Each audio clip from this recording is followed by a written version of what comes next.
नमस्कार प्रिय दर्शकों, एक बार फिर आपका स्वागत है हमारे YouTube। प्रिय दर्शकों, आज फिर नया वीडियो नई जानकारी लेकर हम हाजिर हुए हैं। दर्शकों, आज की जो जानकारी है बड़ी ज्ञानवर्धक है, बड़ी मोटिवेशनल है, इसलिए वीडियो को पूरा देखिएगा ताकि आपको संपूर्ण जानकारी हासिल हो। प्रिय दर्शकों, अक्सर आपने ऐसा देखा होगा, सुंदर खूबसूरत माता पिता के काले कलूटे बच्चे पैदा हो जाते हैं। प्रिय दर्शकों, ये बच्चे कैसे पैदा होते हैं, क्या इनके बारे में कभी सोचा है? ऐसे ऐसे बच्चे पैदा हो जाते हैं जिनका माता पिता से कोई ताल्लुक नहीं होता है, क्योंकि उनके माता पिता बहुत खूबसूरत होते हैं, सुंदर होते हैं, गोरे होते हैं, लेकिन उनके बच्चे एकदम काले कलूटे हो जाते हैं, बदसूरत हो जाते हैं। प्रिय दर्शकों, आज के इस वीडियो में आप जानेंगे कि सुंदर माता पिता के काले कलूटे बच्चे कैसे पैदा हो जाते हैं।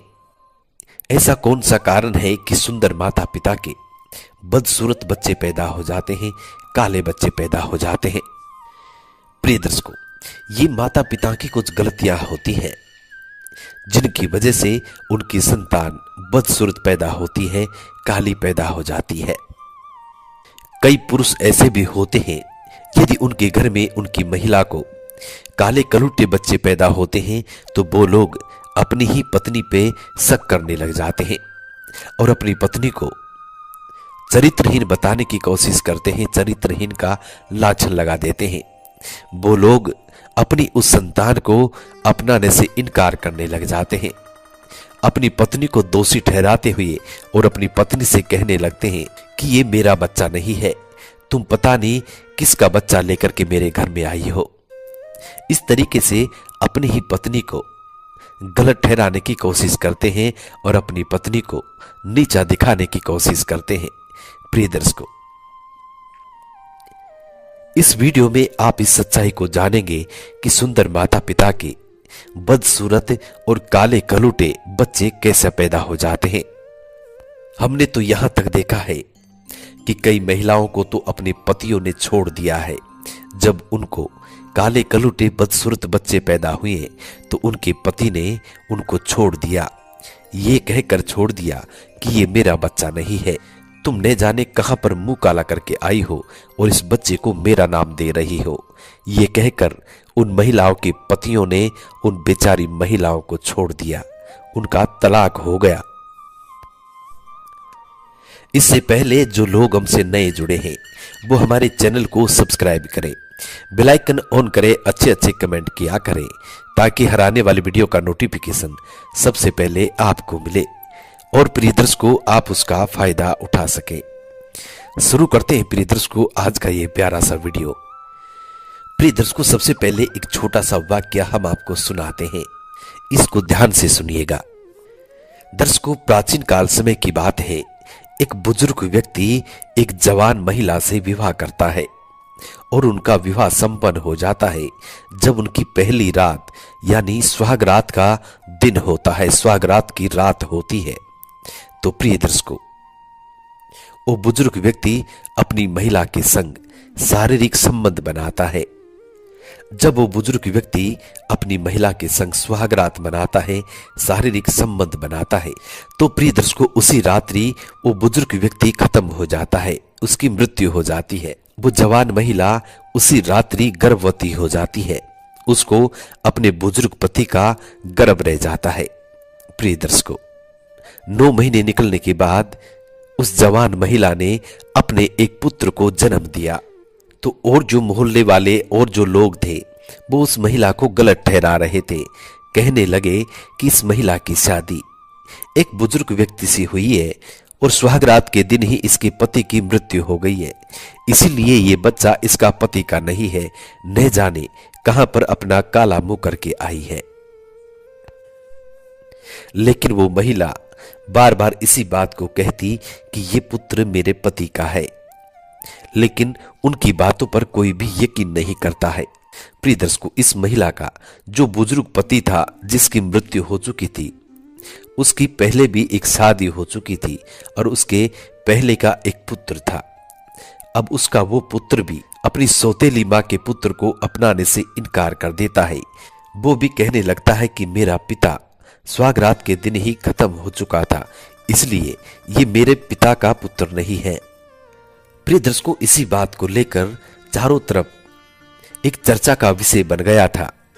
प्रिय दर्शकों, उस बुजुर्ग व्यक्ति का पहले वाली पत्नी का लड़का अपनी सौतेली मां को और अपने नवजात भाई को घर से बाहर निकाल देता है और ये कहता है कि ये मेरे पिता का पुत्र नहीं है। मेरे पिता की मृत्यु स्वागरात के ही दिन हो चुकी है, इसलिए एक ही रात में किसी भी पत्नी को गर्भ नहीं ठहर सकता। इस तरह की उल्टी सीधी बातें कहकर अपनी सौतेली मां को अपने घर से बाहर निकलवा देता है। प्रिय दर्शकों, अब वो औरत रोती बिलखती एक फकीर के पास पहुंचती है और फकीर को इस सारी घटना का विवरण देती है। तब वो फकीर उन सभी नगर वालों को बुलाता है, उन सभी गांव वालों को बुलाता है और बुलाने के बाद काफी सारे बच्चे भी बुलवाए जाते हैं जो नवजात थे, छोटे थे। ऐसे बच्चों को भी वो फकीर इकट्ठा करवाता है। जब पूरे गांव वाले आ जाते हैं, पूरे नगर वाले इकट्ठे हो जाते हैं, उन सभी के समक्ष वो फकीर उन छोटे छोटे नवजात बच्चों को भी बिठा लेता है और उस महिला के पुत्र को भी उन्हीं बच्चों में बिठा देता है। तब प्रिय दर्शकों, वो फकीर उन सभी बच्चों से कहता है कि बच्चे खड़े हो जाओ। तो सभी बच्चे खड़े हो जाते हैं और फिर से वो फकीर कहता है कि बच्चे अब बैठ जाओ। तो सभी बच्चे नीचे बैठ जाते हैं। इसी तरीके से सभी गांव वालों के सामने वो फकीर बार बार सभी बच्चों को खड़ा करता और सभी बच्चों को बैठाता, फिर से सभी बच्चों को खड़ा करता और फिर से सभी बच्चों को बैठने के लिए कहता। तब प्रिय दर्शकों, सभी गांव वाले उस फकीर से कहने लगे कि फकीर बाबा, ये क्या तमाशा कर रखा है? आपने हमको इस महिला के पुत्र के बारे में जानने के लिए बुलाया है, लेकिन तुम बच्चों को खड़ा कर रहे हो और बार बार बिठा रहे हो। तब फकीर सभी गांव वालों से कहता है, क्या तुमने इन सभी बच्चों में और इस महिला के बच्चों में कोई फर्क देखा है? तब सभी गांव वाले कहते हैं कि हमें कोई फर्क नजर नहीं आ रहा है। तब वो फकीर एक बार फिर से सभी बच्चों को खड़ा करता है और गांव वालों से कहता है कि अब इस बच्चे की तरफ तुम नजर रखो और सभी बच्चों की तरफ भी नजर रखो। तब फकीर उन सभी बच्चों को खड़े होने का आदेश देता है, तो सभी बच्चे खड़े हो जाते हैं और फिर से वो फकीर सभी बच्चों को बैठने के लिए कहता है, तो सभी बच्चे बैठ जाते हैं। प्रिय दर्शकों, अन्य जो बच्चे थे वो फट से बैठ जाते और फट से खड़े हो जाते हैं। अब उस महिला का जो पुत्र था, क्योंकि वो बुजुर्ग व्यक्ति का पुत्र था, इसलिए उसको खड़े होने में भी थोड़ी दिक्कत आ रही थी और बैठने में भी दिक्कत आ रही थी। इसी वजह से वो सभी बच्चों से बहुत पीछे रहता, खड़े होने में भी पीछे रह जाता और बैठने में भी पीछे रह जाता। तब वो फकीर उन सभी गांव वालों से कहता है कि ये अन्य जितने भी बच्चे हैं, ये जवान मर्दों के बच्चे हैं, जवान पुरुषों के बच्चे हैं, और ये जो बच्चा है ये बुजुर्ग व्यक्ति का बच्चा है, इसीलिए इसको खड़े होने में भी दिक्कत आती है और इसको बैठने में भी दिक्कत आती है। इसीलिए ये बच्चा उसी बुजुर्ग व्यक्ति का है जिनसे इन महिला ने विवाह किया था। प्रिय दर्शकों, उस फकीर की इस चमत्कारी बात को सुनने के बाद सभी गांव वालों को विश्वास हो जाता है और सभी गांव वाले उस औरत को और उस बच्चे को अपना हक दिलवाते हैं। और अब बताते हैं प्रिय दर्शकों आपको कि सुंदर माता पिता के काले बच्चे, काले कलूटे बच्चे कैसे पैदा हो जाते हैं। प्रिय दर्शकों, भविष्य पुराण में श्री कृष्ण ने कहा है कि जो पति पत्नी ऐसी गलतियां करते हैं उनके काले कलूटे बच्चे पैदा होते हैं, बदसूरत बच्चे पैदा होते हैं। अब प्रिय दर्शकों, सवाल ये होता है कि ये गलती कौन सी होती है जिसके कारण इतने बदसूरत बच्चे पैदा हो जाते हैं, इतने काले कलूटे बच्चे पैदा हो जाते हैं। तो प्रिय दर्शकों, श्री कृष्ण कहते हैं कि जो पति पत्नी माहवारी के समय एक दूसरे से शारीरिक संबंध बनाते हैं, महिला को जब पीरियड आता है उस वक्त यदि वो महिला अपने पति से शारीरिक संबंध बनाती है, तो प्रिय दर्शकों, उन पति पत्नियों को काले कलूटे बदसूरत बच्चे पैदा होते हैं। श्री कृष्ण कहते हैं कि यदि कोई महिला माहवारी के समय यदि शारीरिक संबंध बनाते हैं और यदि उनको गर्भ ठहर जाता है तो ऐसी स्थिति में उनको काले कलुटे ही बच्चे पैदा होते हैं। खूबसूरत बच्चे कभी भी पैदा नहीं हो सकते। चलते हुए पीरियड में ठहरा हुआ गर्भ में काले कलुटे बदसूरत बच्चे पैदा होते हैं।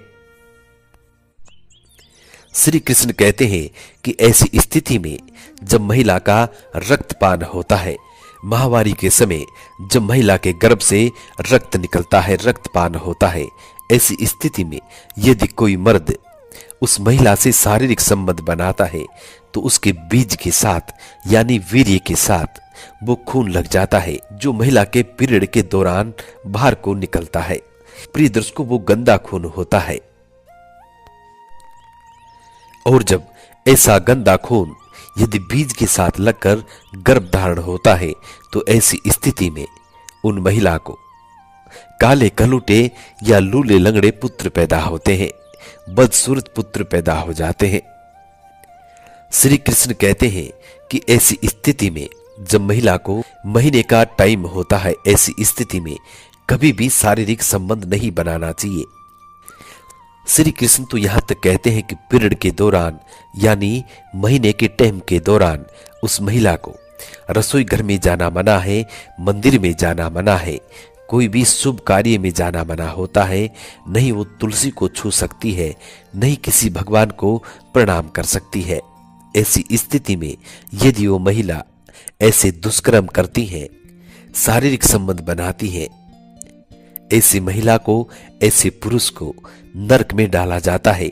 जो लोग पीरियड के दौरान शारीरिक संबंध बनाते हैं, क्योंकि महिला के गर्भ से जो खून निकलता है वो एक नरक के समान होता है। और ऐसी स्थिति में यदि कोई पुरुष उस नरक में मुंह डालता है तो उस पुरुष को, उस महिला को निश्चय ही नरक में डाला जाता है और उनके होने वाली संतान काली कलुटी होती है, बदसूरत होती है। इसलिए प्रिय दर्शकों, यदि आप भी उस नरक से बचना चाहते हैं तो ऐसी स्थिति में कभी भी महिला के साथ शारीरिक संबंध ना बनाएं। यदि आप भी अपने घर में सुंदर पुत्र पुत्रियों की प्राप्ति चाहते हैं तो ऐसी स्थिति में कभी भी पत्नी के साथ शारीरिक संबंध ना बनाएं। प्रिय दर्शकों, हम उम्मीद करते हैं कि आज की छोटी सी कहानी आपको बेहद पसंद आई होगी और इस जानकारी से आप ढेर सारे लाभ उठाएंगे। मिलते हैं प्रिय दर्शकों आने वाले नेक्स्ट वीडियो में। तब तक अपना ख्याल रखें। जी नमस्कार, धन्यवाद।